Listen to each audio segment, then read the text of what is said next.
The letter looked innocent enough. It was sealed with wax, tucked inside a waterproof pouch, and hidden inside a wooden beer barrel rolling through the gates of Chartley Castle in Staffordshire, England. The man who received it had been waiting months for exactly this. His hands were probably shaking. His cause, he believed, was righteous. His God was watching. His name was Anthony Babington. He was 24 years old, privately wealthy, and absolutely convinced he was about to change the course of history. He was right, just not in the way he imagined.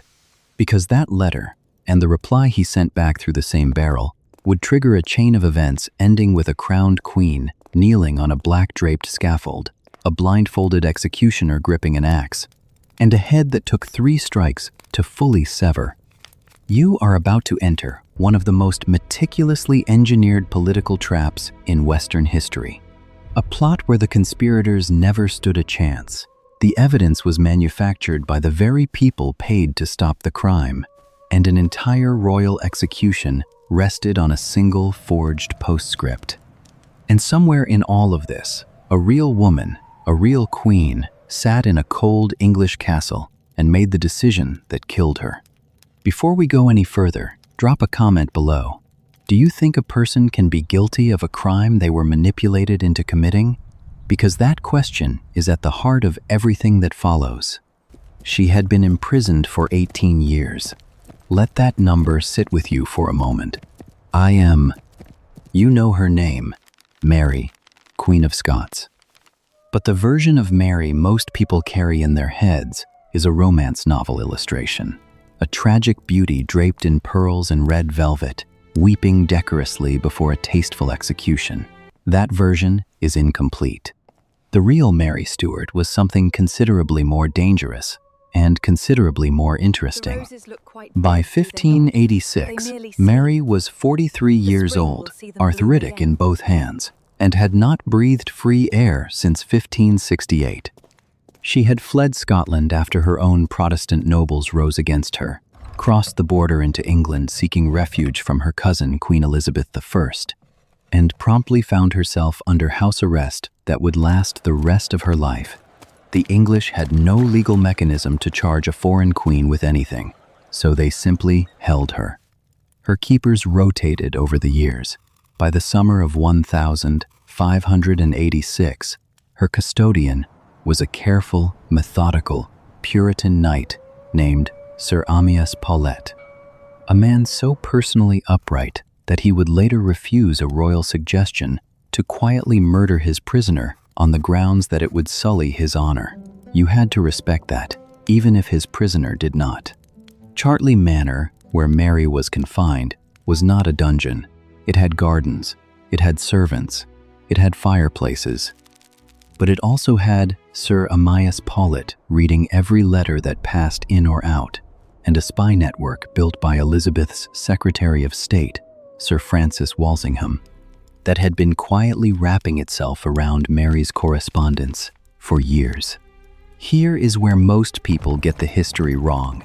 They imagine Mary as an innocent victim, a Catholic martyr imprisoned for her faith. The myth-busting reality is harder. Mary had been actively corresponding with Catholic powers in Europe for years, encouraging foreign invasion of England, and positioning herself as the natural successor to Elizabeth's Protestant throne. She was not simply a prisoner, she was an active political actor inside a cage. And in 1586, someone offered to open the cage door. His name, again, was Anthony Babington.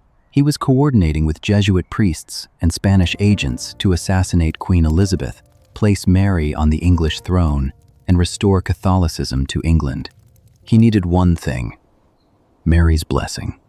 What neither he nor Mary knew was that the entire operation, including the beer barrel courier system they thought was secret, had been set up by Francis Walsingham from the beginning. The trap was already built. They just needed someone to walk into it. But Walsingham was not simply watching, he was writing, and what he added to the bottom of one intercepted letter would change everything. Francis Walsingham has been called Elizabeth's spymaster, her Moor, her dark angel. He preferred none of these titles.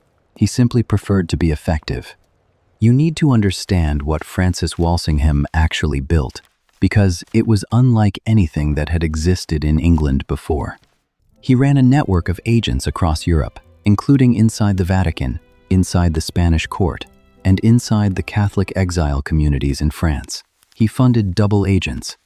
He intercepted diplomatic pouches. He cultivated informants inside English Catholic households. He did all of this on a budget that Elizabeth perpetually underfunded, which meant he frequently paid his agents out of his own pocket. He died deeply in debt. The Crown never reimbursed him. Truly, public service. The key to the Babington Plot's exposure was a man named Gilbert Gifford, a Catholic seminarian turned Walsingham double agent. Gifford approached the French embassy in January 1586 with a proposal. He could establish a secret courier route to Mary, bypassing the official censorship at Chartley. The French, who had a packet of Mary's letters they had been unable to deliver, were delighted. The courier route ran like this. Letters from Mary's supporters would be brought to a local brewer who supplied Chartley with beer. The letters were placed inside a waterproof leather pouch and sealed inside a hollow wooden bung in the beer barrel. The barrel was rolled into Chartley. Mary's secretaries extracted the pouch, decoded the letters, wrote replies, resealed the bung, and the barrel rolled back out with the next delivery. What nobody in Mary's household knew was that every barrel was intercepted before it left Chartley by Walsingham's agent on the ground, a man named Thomas Philippes. Philippes was a linguist who read 6 languages and was described by contemporaries as small, slight, and pockmarked, which tells you everything about how history treats people whose work is invisible. He decoded every letter. He made copies. He resealed the pouches so perfectly that Mary's secretaries never suspected. For months, Walsingham had a live feed into one of the most dangerous political conspiracies in Elizabethan England. Then, in July 1586, Babington made his move. He wrote to Mary laying out the full plan in remarkable, catastrophic detail. 6 gentlemen assigned to assassinate Elizabeth, a foreign invasion to follow, Mary's liberation and coronation. He named his conspirators. He described the method. Philippes decoded it and sent it to Walsingham with a small drawing at the top of the page, a gallows. Walsingham knew he had enough, but he wanted more. He wanted every name. So he did something that still makes legal scholars uncomfortable today. He forged a postscript. The forged postscript asked one question, and the answer to that question would be read aloud at the trial that ended a queen's life. Philippes was so good at forgery that historians spent centuries arguing about which letters were real. Here is what happened. After decoding Babington's letter, Walsingham had Philippes craft an addition to Mary's reply before it was resealed in the barrel. The forged postscript, written in a cipher that matched Mary's established code, asked Babington to name the 6 gentlemen assigned to kill Elizabeth. You read that correctly. The government forged a message from the prisoner they were trying to convict, asking for evidence they could use to convict her. Whether Mary's actual reply already contained sufficient evidence of her guilt is a genuinely contested historical question. Modern scholars, including John Guy in his biography of Mary, argue that even without the forgery, Mary's authentic letter approved the design, as Babington had described it, which included the assassination. She did not explicitly call for Elizabeth's death in her own words, but she endorsed a plan in which Elizabeth's death was the stated centerpiece. At her trial, the prosecution would make no such fine distinctions. Meanwhile, Babington waited for the reply that would never actually be from Mary in its complete form. When the barrel came back with her letter and the forged postscript, he began compiling his list of names. Walsingham waited until he had enough names to roll up the entire network, then moved. Babington was arrested in August 1586. He had been tipped off that something was wrong and had initially fled to Street. John's Wood, where he and several companions hid in a house, and reportedly disguised themselves by staining their faces with walnut juice. This did not work. He was found, arrested, and brought to the Tower. Under interrogation, quote, which in this era was not a gentle conversation, Babington confessed everything. His co-conspirators were rounded up. In September 1586, Babington and 13 others were executed at St. Giles Fields. The first 7 were hanged, drawn, and quartered while still living, a process so horrific that the spectators, no strangers to public execution, reportedly expressed audible discomfort. Elizabeth, who was told of the crowd's reaction, ordered the remaining 7 to be killed more quickly. Small mercy. Pause here for a second. Walsingham forged evidence in a capital case. Does that change how you think about Mary's guilt? Tell me in the comments.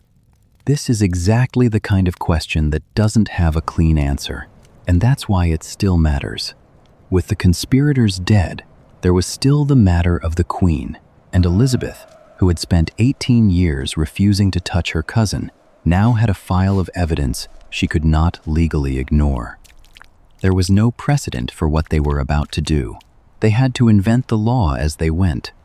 You are now inside the Great Hall of Fotheringhay Castle in Northamptonshire, October 1586.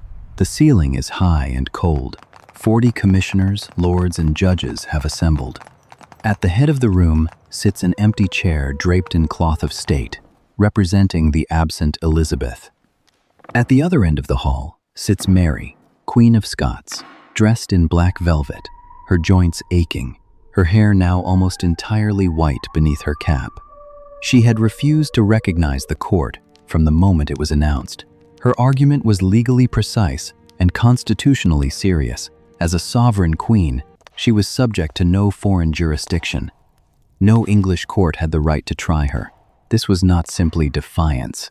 It was a genuine legal principle with real force in 16th century international law. The commissioners had anticipated this. The legal foundation for the trial rested on an Act of Parliament passed in 1585, specifically the Act for the Queen's Safety, which had been drafted with exactly this scenario in mind.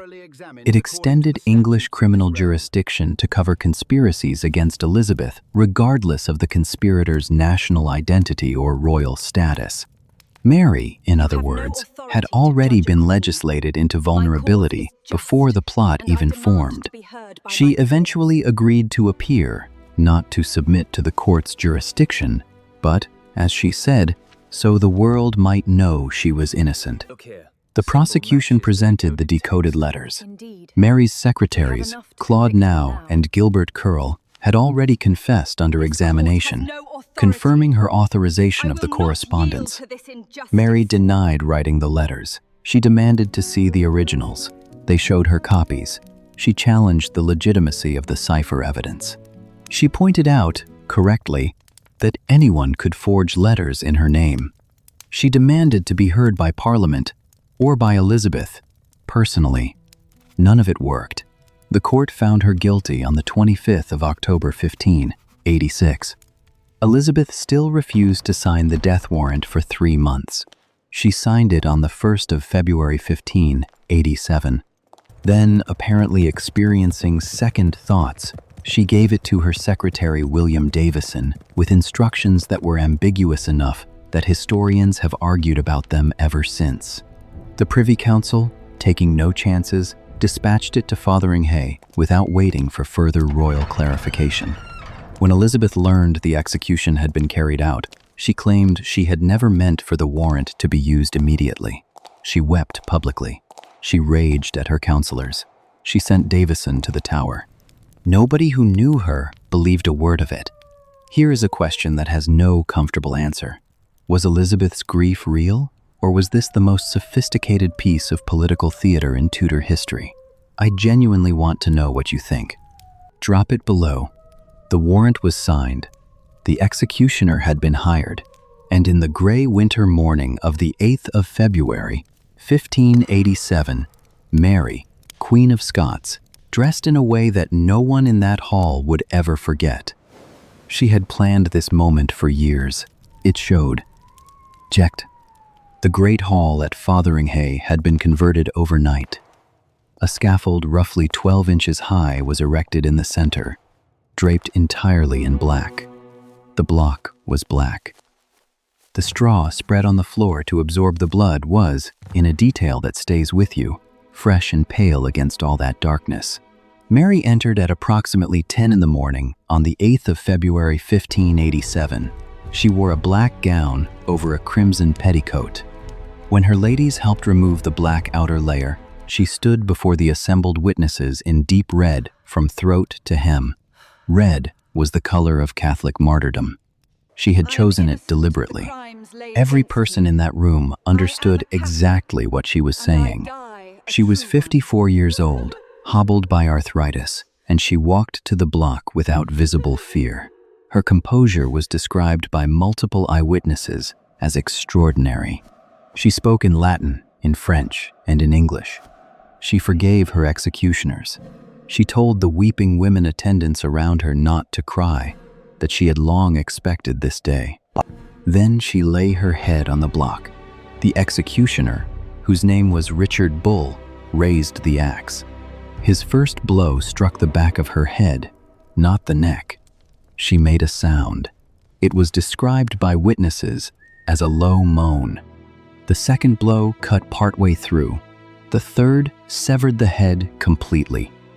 When Bull reached down to lift the head by the hair for the traditional display, he found himself holding only the hair. Mary wore a wig. The head fell to the straw, rolled slightly, and revealed a face that had gone entirely gray beneath the auburn wig. She had been gray for years. Nobody outside her immediate household had known. Her lips continued moving for 15 minutes after the severing. The physiological explanation involves residual muscle contractions in the jaw. The witnesses who recorded this detail did not seem reassured by any explanation. Her little dog, a Skye Terrier who had been hidden beneath her skirts and followed her to the scaffold without anyone noticing, refused to leave the body. He had to be carried away. Afterward, her belongings were burned. Her letters were confiscated. Every surface she had touched was scrubbed or destroyed to prevent the creation of relics. Her body was embalmed and wrapped in lead sheeting, where it remained for 6 months before burial at Peterborough Cathedral. In 1612, her son, King James I of England, who by then also ruled England, had her remains moved to Westminster Abbey, where she lies today in a tomb directly opposite Elizabeth I. The two queens, who never met in life, have shared a room in death for over 400 years. Here is something worth sitting with. Mary's red dress is one of the most analyzed acts of personal branding in pre-modern European history. In an era before social media, before photography, she understood that how she died would define how she was remembered. Does that change how you see her? Leave your thoughts below. The execution ended the conspiracy. It ended a life, but it did not end the questions. Because the man who engineered the entire trap left behind a paper trail, and what that trail reveals about justice, manipulation, and state power is as current as anything happening right now. We started with a letter in a beer barrel. A 24-year-old man with shaking hands and absolute certainty, rolling into a trap that had been built before he ever wrote the first word. A queen who may have been guilty, or may have been framed, or most likely was both at once, a genuine threat who was handed to her executioners by a forgery. Francis Walsingham died in 1590, still in debt, still effective, still convinced he had saved England. Anthony Babington's name appears in history books primarily as an adjective, the Babington Plot, which is the fate of men who fail spectacularly. Mary became a Catholic martyr, a romantic symbol, a feminist reclamation project, and a cautionary tale, sometimes all in the same decade. What the beer barrel letter actually delivered was not Mary's death. It delivered a question that has never been cleanly answered. If the evidence against you was partially manufactured by the state, if the trap was built before the crime, if the jury was selected by your enemy, can the verdict still be just? England, in 1586, decided the answer was yes. Every generation since has argued about it. That gray-haired woman in the red dress, kneeling on a black scaffold in a cold Northamptonshire hall, was not simply dying for a conspiracy. She was the answer to a question nobody had dared ask out loud. Whether she was guilty or not almost stopped mattering. What mattered was that she was necessary. We have reached the end, and I genuinely want to know what you took away from this. Was Mary guilty? Was the trial just? Was Walsingham a patriot, or something darker? Whatever you're thinking right now, take 30 seconds and drop it in the comments. Every comment shapes what we cover next, and I read every single one. If this video made you think differently about power, evidence, or justice, share it with someone who needs to ask the same questions. History is only useful if it travels.